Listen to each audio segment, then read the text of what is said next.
Bismillahirrahmanirrahim. Assalamualaikum warahmatullahi wabarakatuh. Selamat datang kembali di Fakta Sejarah. Seperti biasa, kembali saya akan membawakan sebuah kisah misteri. Yang terkasih Anandaku, anakku yang hebat, anakku yang malang. Ibumu, ini aku, bukan dia. Demikianlah judulnya yang dituliskan oleh Payung Hitam. Sebelum kita masuk ke kisahnya, mari kita harus berdoa dulu. Berdoa, kita mulai. Bismillahirrahmanirrahim. Allahumma sholli ala sayyidina Muhammad sallallahu alaihi wasallam. Ini dia selengkapnya.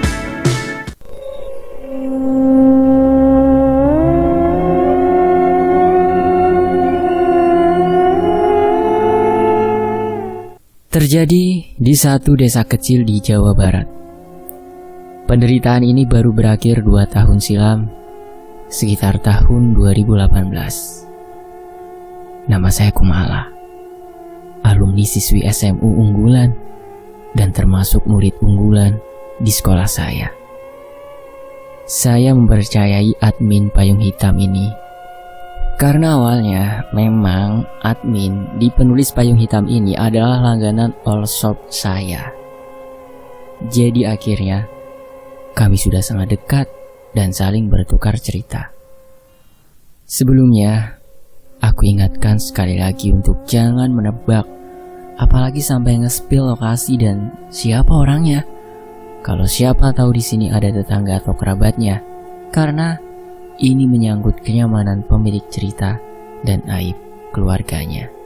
Ceritanya lumayan rumit dan bikin admin Payung Hitam sendiri yang membungkus ceritanya merinding. Jadi lebih baik kita ambil dan petik hikmah dan pelajaran dari cerita ini. Demikian intro dari admin Payung Hitam. Mari kita ke ceritanya langsung. Sudut pandang Kumala. Aku selalu merasa bangga pada diri sendiri. Karena dari kecil, aku selalu dapat pujian dari ibu dan ayah hal apapun itu. Keluarga dan teman-temanku juga sering memujiku, terutama soal fisikku yang dicirikan cantik. Cuma itu tingkat kebahagiaanku. Kehidupanku yang bahagia sudah tidak utuh kembali waktu itu di umurku yang ke-12. Karena orang tuaku meninggal beserta adik dan kakakku karena kecelakaan bus. Aku hidup sebatang kara. Akhirnya aku dititipkan di pesantren yang sekalian bisa dibilang juga itu panti asuhan. Lalu bertahan 3 tahun saja alias aku habiskan masa SMP ku di pesantren. Mulai lulus SMP, waktu SMU akhirnya aku diasuh dengan adik dari ibuku atau tante dan disekolahkan di sekolah umum. Sebut saja tanteku, Tante Lilis, beserta suami dan 2 orang anaknya yang umurnya masih sekitar 7-8 tahun. Mulanya inti cerita dari kisah ini saat aku dulu kelas 2 SMU, sekitar tahun 2005. Aku punya banyak rekan, rata-rata teman dekatku bisa dibilang orang-orang tenar pada masanya. Kalau sekarang, kita sebut semacam selebgram atau seleb sosmed lah ya. Tapi dulu cuma pemain iklan dan model karena belum kenal sosmed. Mereka berwarna-warni kepribadiannya. Tapi yang paling akrab dan banyak nyambung denganku namanya Emi. Emi anak orang yang mampu, baik sekali, loyal pada siapapun, cantik budi dan fisiknya. Tapi sayang, ia seringkali mudah tertipu. Iya, Emi mudah percaya dengan kata-kata orang. Maka dari itu akulah orang yang pas untuk akrab dengan Emi, karena aku selalu beri dia banyak nasihat. Suatu hari, Emi pernah mengajakku ke suatu restoran. Ia mengaku punya kenalan untuk bekerja dengan gaji yang lumayan. Akhirnya aku turuti pinta Emi. Sampai di sana, aku bertemu dengan seseorang yang dimaksud. Aku kurang yakin, karena itu seorang wanita tua, yang dari penampilan pun jauh dari kata modern, apalagi orang mampu. Kira-kira ia mau kasih kerjaan apa ke Emi? Aku berinisiatif untuk pisah meja saja dengan Emi, karena aku takut mereka membicarakan hal yang seharusnya aku nggak tahu. Tapi Emi justru minta aku duduk gabung dengan mereka. Tak sopan gimana teh? Kalunya aku ibu iya terus jauh-jauh di sana demi kita. Ucap Emi. Aku agak bingung, kenapa kita? Padahal kan dia yang punya urusan. Tapi aku ikut saja ajakan Emi. Ibu itu ramah sekali. Sepertinya ia sudah punya anak seumur kita, atau bahkan cucu. Di sana, ibu ini menjelaskan ajakannya untuk bekerja sama menjadi model dari produk kosmetiknya. Aku juga agak kaget. Penampilannya orang desa dan sudah tua, tapi ternyata owner kosmetik. Wow. Nanti sistemnya Emi jadi model utama dan kamu cadangannya. Gak apa-apa kan, Eng? Kata ibu itu padaku setelah diskusi panjang tentang sistem kerjanya. Aku cuma mengangguk setuju. Yang awalnya aku tidak ngira sama sekali aku bakal diajak kerja juga. Dan dari penjelasannya, intinya aku dan Emi tidak perlu kerja setiap hari. Cuma pada saat waktu-waktu tertentu ibu itu butuh, baru kami harus datang padanya. Aku lupa saat ceritakan ini kepada admin nama ibu yang sebenarnya. Jadi kita bilang aja ibu itu ya. Ngomong-ngomong, produk yang beliau punya bukan brand besar ya. Beliau cuma memasarkan di Pulau Jawa di pusat oleh-oleh, dan jarang juga orang tahu. Singkat cerita, kesepakatan kita tertanda di atas materai untuk kontrak selama 2 tahun. Alias kontrak ini akan habis waktu nanti saat aku lulus SMU. Bayarannya lumayan, bisa untuk jajan dan memenuhi keperluan sendiri, agar tidak selalu minta ke tanteku.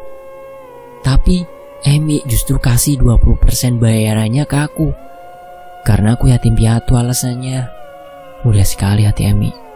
Aku juga gak tahu Emi dapat pekerjaan itu dari mana, dan kerja dari ibu ini dari mana.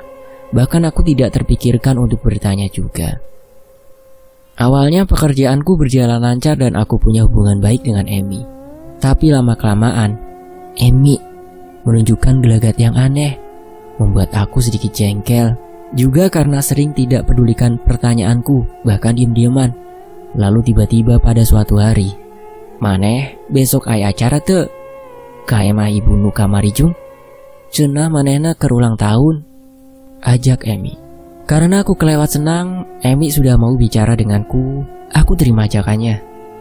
Dijanjikan besok aku akan berangkat. Emi cuma bilang besok tanpa kasih tahu aku jam berapa. Dan juga ibu owner itu enggak juga ngontak aku. Dia cuma ngajak lewat Emi. Besok adalah hari Kamis, yang mana aku bakal berangkat ke rumah ibu owner setelah pulang sekolah. Aku sudah siap dari siang. Aku pulang jam 1 dulu. Aku pikir berangkatnya siang atau sore. Betul saja, Emi telepon aku jam 7 malam. Ya sudah, berhasil izin dan meyakinkan tanteku. Aku diperbolehkan pergi. Tapi heran juga, kenapa semalam ini di kereta terakhir aku tanya pada Emi, "Kok penting emana acarana?"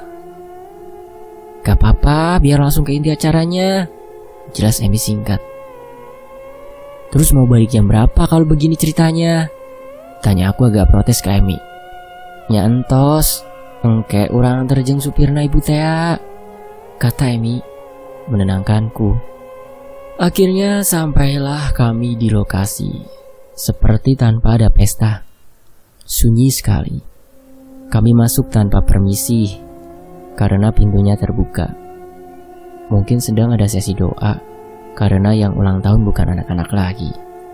Salah dugaanku, memang betul tidak ada pesta. Cuma ada ibu yang duduk di sana dengan laki-laki yang mungkin anaknya. Makanan seadanya dengan beberapa benda aneh di atas meja. Kami cuma makan malam dan diberi evaluasi. Setelah itu, ibu itu minta pada Emi untuk menginap saja, sedangkan aku disuruhnya pulang. Aneh, iya aneh dan menjengkelkan. Karena sudah jam 11 malam, aku harus pulang sendirian diantar supirnya. Keanehan itu terus aku pikirin, karena setelah pulang dari acara kemarin, Emi betul-betul menjauh dari aku. Di luar kebiasaannya, Sampai yang paling parah, Emi jarang masuk sekolah, alasannya sakit. Tapi kalau aku telaah lebih dalam, itu karena dibully dengan temanku yang lain. Karena aku pun risih dengan tingkah Emi, aku juga ngejauhin dia. Ditambah pekerjaan yang juga gak jelas karena gak pernah minta aku untuk kesana lagi dan gak kirim gaji sama sekali. Tahu begini aku gak usah terlalu berharap. Emi sering kelihatan bergelagat kayak gak kenal sama aku. Emi juga sering lupa sama janjinya, gak cuma denganku, tapi teman-teman yang lainnya. Emi lebih temperamen dari biasanya. Tapi kadang-kadang sikapnya kayak biasa. Bahkan dia lupa kalau pernah ngeselin. Tapi aku anggap itu sepele. Mungkin Emi sudah punya kesibukan di luar sekolah, kayak kacang lupa kulitnya. Nanti di akhir aku jelaskan mengapa Emi begini ya. Dan singkat cerita, di suatu hari setelah berbulan-bulan tidak tegur sapa dengan Emi, aku ingat waktu itu aku pulang sekolah, disambut tanteku dan Emi di ruang tamu rumah tanteku dengan tatapan yang tidak enak. Aku lihat Emi yang secara fisik aku lumayan kaget karena kurus sekali dan kulitnya kusem. Aku kaget karena Emi jarang masuk sekolah. Sekalinya masuk, aku cuma lihat Emi sekilas dari jauh. Mungkin ini masalah yang serius. Aku didudukkan dan dijelaskan. Emi menyuruh aku untuk gak balik lagi ke rumah owner kosmetik itu. Terlalu berbahaya karena menyangkut masa depanku nantinya. Katanya, owner itu semacam mau cari tumbal. Tapi alasan yang diberikan betul-betul gak masuk akal. Aku gak bisa percaya kata-kata Emi lagi. Lagian, aku harus berpikiran logis. Di sini, aku sudah lumayan buta dengan uang yang gak seberapa itu dibandingkan nyawa dan kesetia kawanan. Sampai aku melawan dan menyangkal nasihat Emi habis-habisan. Padahal dipikir-pikir, Emi lah juga yang baik hati ngajak aku kerja bareng. Tanteku juga sudah menasihati aku untuk jangan balik lagi, tapi aku ngeyel. Gak lama dari hari itu, ada telepon masuk lagi, panggilan dari tempat kerjaku, yang bilang kalau aku sudah jadi model satu-satunya. Emi justru yang disingkirkan. Lama aku gak dihubungi, aku kira aku udah gak dibutuhkan, ternyata masih juga. Dan kebetulan sekali, setelah aku bertikai dengan Emi dan tanteku, berjalanlah aku sendiri dengan senang ke rumah bu owner itu. Waktu hari yang ditetapkan kapan aku harus datang.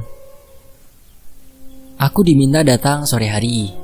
Janjinya sebentar saja aku foto langsung pulang. Tapi ternyata gak gitu.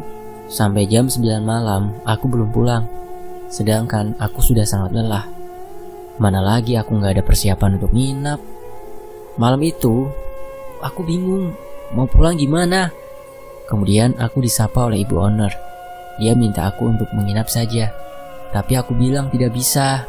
Aku harus sekolah besok karena ada persiapan UN atau semacam tryout. Tapi ibu owner itu seperti memaksa dan khawatir terjadi apa-apa jika aku keluar semalam ini. Akhirnya aku iakan, tapi dengan syarat ibu itu harus menelpon tanteku untuk izin. Diiakanlah oleh ibu owner itu. Ia meminjam handphoneku untuk menelpon tanteku, sedangkan aku segera bersiap tidur supaya besok pagi aku tidak telat berangkat sekolah. Kemudian aku disiapkan kamar besar dari modelnya seperti bukan kamar tamu, seperti kamar anggota keluarganya. Tapi aku cuek saja. Setelah meletakkan barangku, aku mau mandi. Di dalam kamar yang disediakan untukku ada kamar mandi, tapi aku gak boleh pakai. Ya sudah, aku pakai yang di luar. Aneh juga sih. Selesai mandi, aku dijegat lagi untuk makan malam dulu. Padahal aku udah ngantuk banget, tapi mau gak mau aku makan demi menghormati. Setelah makan, aku dipersilahkan tidur. Kagetnya aku waktu masuk ke dalam kamar karena aroma dupa menyengat, menusuk, sampai buat aku pusing. Obat nyamuk naon iya? Dalam hatiku bergumam. Aku mau gak mau tetap tidur di kamar itu dengan gelisah. Di antara sadar dan gak sadarnya aku di waktu mulai terlelap, aku mimpi ada seorang perempuan duduk di ujung ranjangku. Yang entah itu siapa. Seperti bergumam dan membelakangiku. sambil memijat-mijat ujung jemari kakiku. Tapi aku gak bisa gerak untuk bangun. Perempuan itu nampak aku kenal, tapi gak mungkin masa itu ibuku? Ibuku kan sudah meninggal. Dan aku mencoba tidur lebih dalam lagi, tapi suaranya semakin jelas, seperti nyinden dengan bahasa Sunda yang lirih dan sesekali berbicara. Tapi aku gak paham karena diselingi dengan isak tangis. Aku paksakan untuk bangun dan kaget. Ternyata di depanku ada ibu owner kosmetik itu berdiri di ambang pintu, menatapku begitu saja tanpa sepatah kata. Aku lihat bajunya persis yang dipakai perempuan dalam mimpiku. Apa tadi bukan mimpi ya? Sudahlah. Mungkin ibu owner itu cuma ngecek aku sudah tidur apa belum. Setelah itu, aku kembali tidur pulas. Paginya, aku bergegas mau pulang dan berangkat sekolah. Tapi aku keliling rumah untuk mencari ibu owner untuk pamit. Ya, ternyata sepi. Gak ada seorang pun. Akhirnya aku pergi ke bangunan satunya. Gak ada orang juga, sepi. Karena ngerasa buang-buang waktu, aku pergi ke stasiun sendirian. Masa bodoh gak usah pamit dulu. Jujur, dan betul-betul aku bingung kenapa sepi sekali di kota ini. Padahal ini hari kerja, gak ada hari besar juga atau tanggal merah. Aku naik kereta ke rumah. Sepanjang perjalanan, kereta gak berhenti di beberapa stasiun, alias langsung ke tujuan. Tumben, kataku. Dari stasiun ke rumah gak begitu jauh, karena aku buru-buru akhirnya jalan kaki ke rumah dan siap-siap sekolah. Sampai di teras rumah, aku ingat sekali, mual yang teramat sangat. Dadaku sakit sampai aku berlutut di depan pintu. Akhirnya aku pingsan. Dan terbangun entah di mana. Di sebelahku tanteku dan seorang bapak-bapak yang aku gak kenal. Hatur nuhun pak, candek bae imbalana, kata tanteku menyodorkan uang. Ulah bu, tenan naon, orang buru-buru, tolak bapak itu sambil memegang tangan tanteku. Tanteku terus terisak. Aku bingung. Tadi siapa tante? Tanyaku. Tanteku kaget melihat aku sudah bisa bicara. Ia marah, sedih, semua jadi satu di raut wajahnya. Akhirnya aku dibawa pulang. Lalu tanteku cerita kalau aku sudah hilang 4 hari. Bapak tadilah yang menemukanku tidur di bengkelnya. Katanya aku ada di bengkelnya sebelum ia datang, alias bengkelnya masih tutup. Karena heran dari mana aku masuk. Bapak itu tanya, tapi jawabanku ngelantur waktu itu. Hampir mau diurus ke kantor polisi saat hilangnya aku di hari ketiga. Tapi tanteku yakin aku masih ada di sekitaran rumah. Dan betul saja kan, ada tetangga dari bengkel itu yang kenal dengan tanteku dan melaporkan ke tanteku kalau aku sudah ditemukan. Akhirnya, aku dibawanya pulang. Lokasi bengkelnya tidak jauh dari rumahku, tapi cuma beda desa saja. Setelah kejadian itu, aku sakit. Dan tanteku peka nampaknya, ada yang gak beres denganku. Aku beberapa kali didoakan dan diberi nasihat oleh seorang ahli agama. Waktu itu ahli agama itu bilang, ada orang yang mau memperkosaku supaya aku jadi bagian dari mereka. Karena setelah jadi bayi, aku bakal tunduk pada mereka. Untungnya kata ahli agama tersebut, aku gagal diperkosa mereka. Dan mereka yang dimaksud masih kemungkinan adalah anggota keluarga dari ibu owner kosmetik itu. Tentang ibu owner kosmetik yang aku minta untuk izin dengan tanteku di malam aku menginap, ternyata nggak dilaksanakan sama ibu itu. Ibu itu bohong. Tanteku betul-betul gak nerima telepon atau SMS dari nomorku sama sekali. Bahkan kontak ibu owner itu sudah dihapus dari ponselku. Kalian bingung? Apalagi aku gak ngerasa ngapusnya. Aku hilang 4 hari tapi yang aku ingat aku hanya pergi beberapa jam untuk pulang. Dan aku ingat sudah sampai di depan pintu rumah. Lalu aku gak ingat apapun lagi, alias pingsan. Kata seorang ahli agama tersebut, jiwaku sudah berada di alam lain waktu aku terbangun dari tidur. Dan memang waktu di dunia lain terasa lebih cepat. Sedangkan di dunia manusia, aku sudah gak pulang berhari-hari. Seperti itulah intinya. Semoga teman-teman paham ya. Tanteku termasuk orang yang simpel dan gak mau ribet. Atau mungkin dia terlalu sibuk ngurus anaknya yang masih kecil. Sampai setelah kejadian ini dia mau semua dilupakan saja. Dan jangan pernah ingat ibu owner kosmetik itu lagi. Apalagi sampai datangkan rumahnya. Padahal aku penasaran banget ibu itu kemana dan kenapa dia harus punya niat jelek sama aku. Hari-hari aku lalui dengan kondisi fisik yang kian melemah. Aku sakit yang aku pendam sendirian karena gak mau ngerepotin tanteku lagi. Iya, walau terus diobatin. Aku mengaku aku sudah mendingan. Terus begitu sampai tiba waktunya UN dan lulus SMU, aku baru merasa sembuh. Betul, bertepatan saat kontrak pekerjaanku habis dengan ibu owner tersebut. Setelah lulus, aku dijodohkan dengan seorang laki-laki pilihan omku. Yang gak lama dari situ kami menikah. Aku menikah di umurku yang ke-19 tahun, tanpa penolakan dari calon suamiku, dan aku menerimanya juga. Pernikahan berjalan lancar dan bahagia hari itu. Awalnya baik-baik saja dan sampai saatnya aku mengandung anak pertama 2 tahun setelah menikah. Sukacita betul-betul terasa di keluarga kecilku. Aku rawat dan jaga bayi ini, kontrol ke bidan rutin, dan suamiku juga melarang aku berkegiatan yang berat. Pokoknya aku betul-betul ratu selama 9 bulan. Tapi ada momen yang aku pikir ini aneh. Aku sering memimpikan seseorang perempuan yang aku gak kenal, gak pernah ketemu, bahkan aku gak pernah terpikir apapun soal orang lain. Perempuan ini selalu membawa seorang anak kecil yang baru bisa jalan. Dia menitipkan anak ini karena dia sibuk berjualan di pasar. Setelah itu ia pergi meninggalkan aku. Begitu terus alur mimpiku tentang perempuan misterius ini. Tidak setiap hari, tapi lumayan sering, sampai membuat aku bertanya-tanya.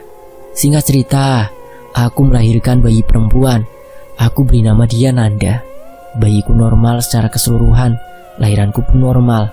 Aku bersyukur, alhamdulillah, karena dapat menikmati kehidupan baru yang bahagia.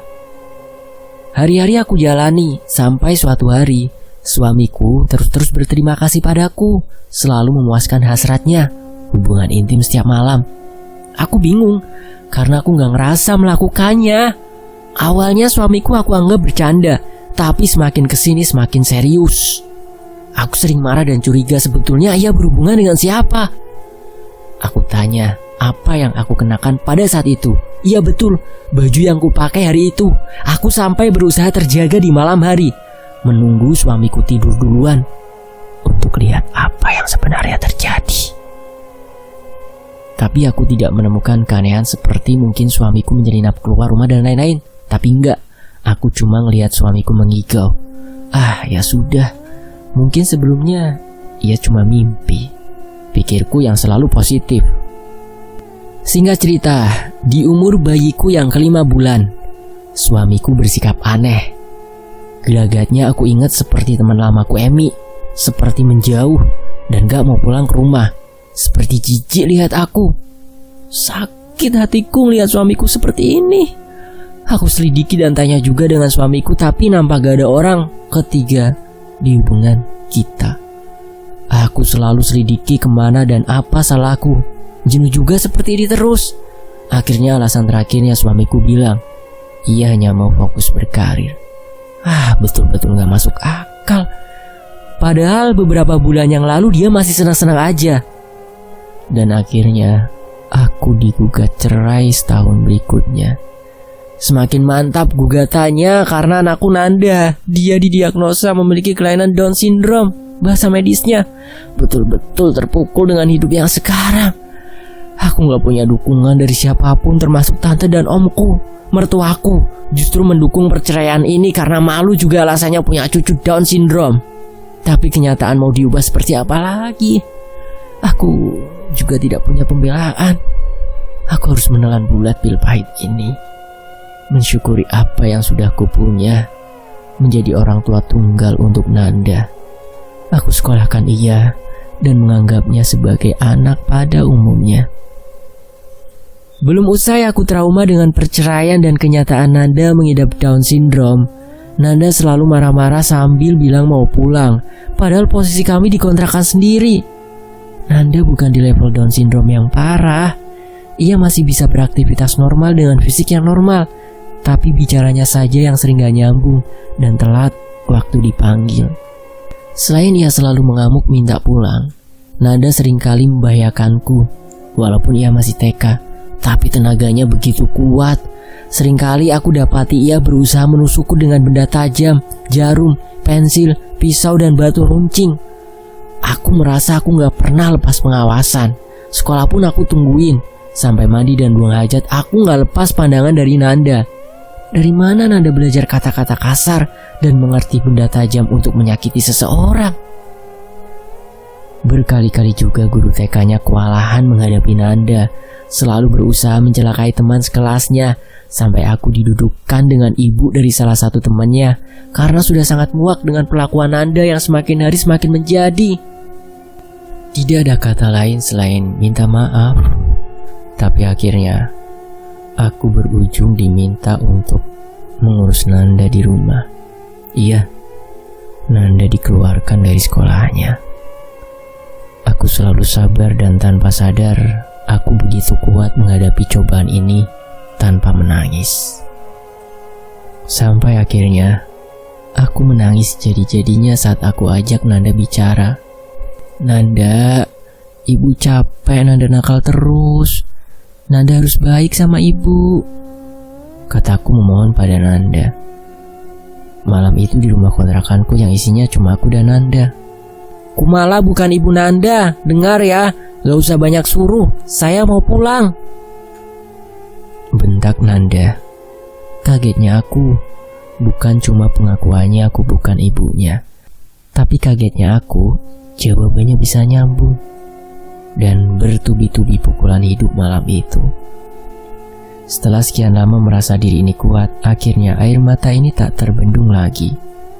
Semenjak kejadian malam itu, Nanda selalu bilang, aku bukan ibunya. Tapi aku selalu berusaha membesarkan Nanda sepenuh hati. Sampai di titik sabarku habis.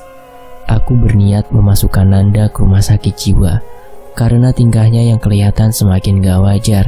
Dan banyak juga saran dari orang lain untuk periksakan kejiwaannya. Gelagatnya bukan lagi seperti anak Down syndrome.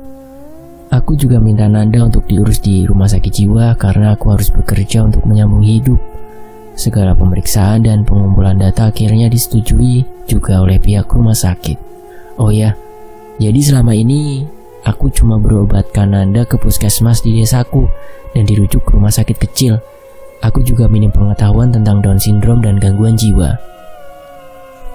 Aku beberapa kali bingung dari masukan orang dan bahkan dokter yang selalu berbeda-beda diagnosanya.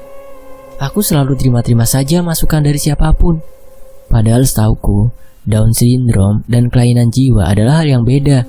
Tapi setelah ke RSJ, justru diketahui juga anakku mengidap gangguan jiwa, yang dokter juga bilang kalau ternyata dari faktor genetik atau keturunan. Sesekali aku menyempatkan diri menengok Nanda di RSJ. Nanda punya satu suster yang menanganinya, sebut saja namanya Bu Riri.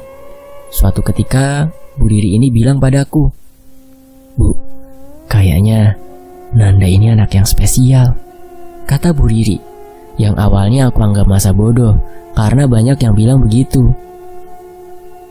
Dulu, kamu pernah mengabdi sama siapa, Bu? Maaf saya tanya begini, karena Nanda sebetulnya titipan dari salah satu orang yang kemungkinan ibu tahu orang yang nitipnya. Saya bisa bantu. Tanya Bu Riri lagi, kesannya serius dan khawatir. Tapi aku tetap tersinggung. Namanya anak ya pasti titipan, Bu. Titipan Tuhan, kataku sambil agak mencibir. Bu Riri terdiam, mungkin gak enak, tapi tangannya memegang bahuku. Titipan seorang ibu, katanya lagi. Suami saya? Ya pasti, suami saya seseorangnya, kataku masih mencibir.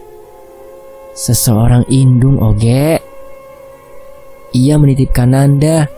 Masa lalumu betul-betul gak bisa disesali lagi. Mungkin kamu pernah bersekutu atau mengabdi pada sesuatu. Jadi kamu relakan keturunan-keturunanmu, Bu Kumala. Jelas Bu Riri serius. Aku semakin ngeri dengan kata-katanya yang semakin lama aku hanyut dalam penjelasannya.